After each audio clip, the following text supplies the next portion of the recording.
So this is part 3 now of chapter 6. So I'm picking up where I left off. So let's look at example 6.2. Investors believe the T-bill will offer a 2.5% return next year, which is lower than the 3% return currently offered by one-year T-bills.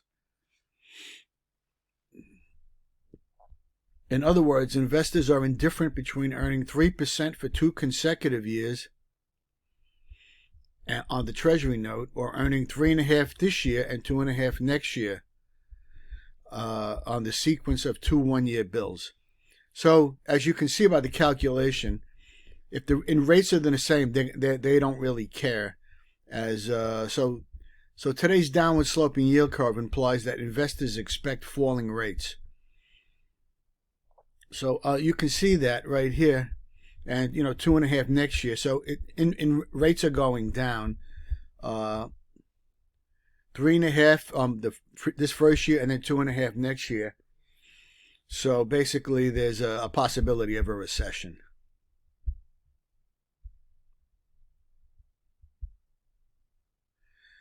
All right, there's the next theory. The next theory we got to talk about is the liquidity preference theory.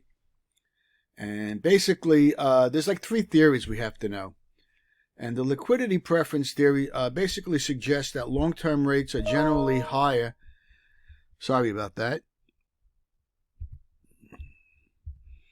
Than short-term rates, because investors perceive short-term investments as more liquid and less risky than long-term. So people prefer short-term rates. So borrowers have to offer higher rates on long-term bonds because of the risk with regard to time and interest rate risk, right? So borrowers have to, offer higher rates on, long-term, such as 10 or 30-year bonds, to entice investors away from their preferred short-term securities. All right, and the next theory, or the last one actually, is the market segmentation theory. And this theory suggests that the market for loans is segmented on the basis of maturity, and that the supply of and demand for loans within each segment basically will determine its prevailing interest rate, right? So the market is segmented. So the slope of the yield curve is determined by the general relationship, basically between the prevailing rates in each market segment. So they segment the market. The supply and demand for rates in each loan is what determines the rates. So it's all based on supply and demand. All right. So the nominal rate. So with regard to risk premiums, it's important to understand that the nominal rate, right, is, as we already said previously, is equal to the risk-free rate, consisting of the real rate of return plus the expected inflation premium, right, plus the risk premium associated with that company or that bond in particular. So that risk premium will vary with specific issuer and issue characteristics, right?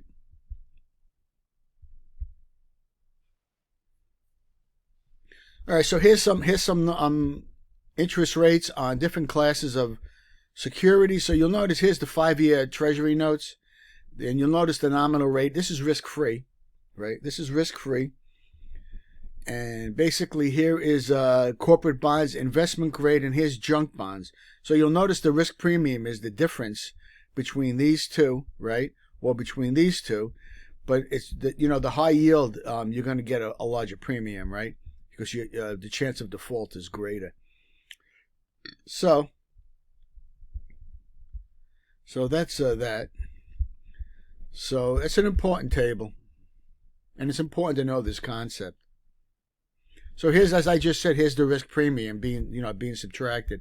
Here's the risk-free rate from the treasuries, and here are the high yield and corporate bonds, and you can see the different risk premiums, right? And again, this is high yield is another way of saying junk. See right there, junk bonds. And there's all types of different risk premium components. So it's important to know there's default risk, and there's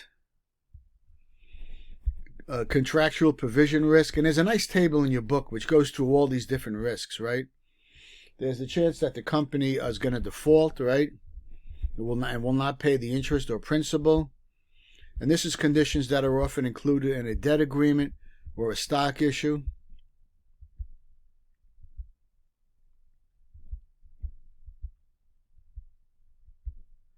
Okay, so anyway, so there's a nice table, and you should know all these different risks, okay, that pop up.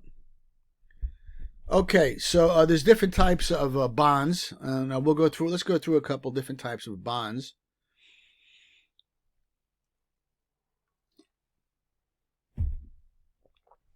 Let's go through a couple different types of bonds, and there's government and corporate bonds, and there's municipal bonds, right?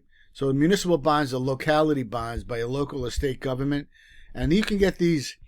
These are very nice. You can get these as triple tax free, meaning no local, state, or federal securities. And a corporate bond is a long-term debt instrument, right? Issued by a company, right? And you'll get coupons, otherwise known as interest payments, right? Every 6 months on these bonds.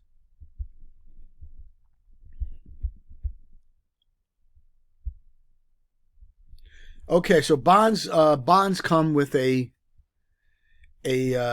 par value or face value or principal, different words. Most bonds, when you buy them brand new, their par, face, or principal is $1,000. So you buy a bond for $1,000. Okay, so basically, you'll get repaid when you lend the company your money for $1,000. At the end of the maturity period, let's say it's 10 years or 20 years, whatever. They'll repay you your money. You'll get your money back. But in between, you'll be getting these coupon payments, okay? And the coupon or interest payments is a function of the bond's par value. And you'll get these in 2 equal semi-annual payments, okay? So that's important to know.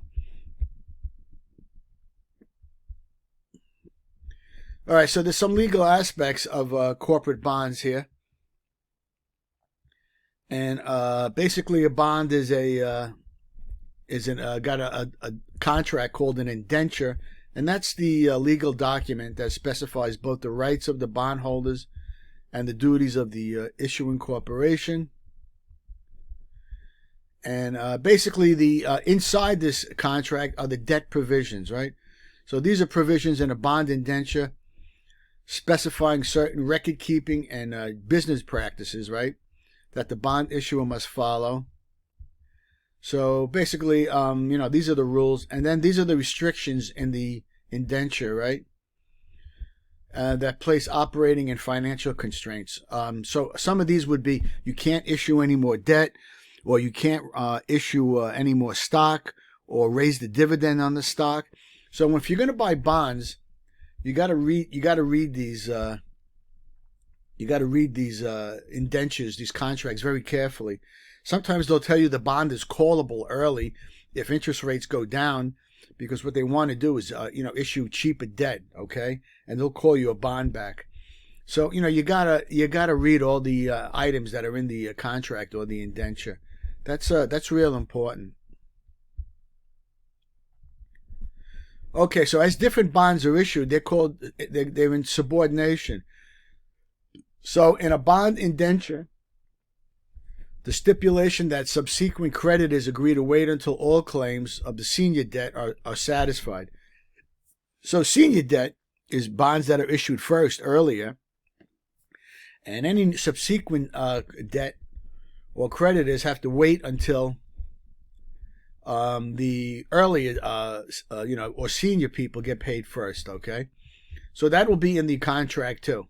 So it's called subordination.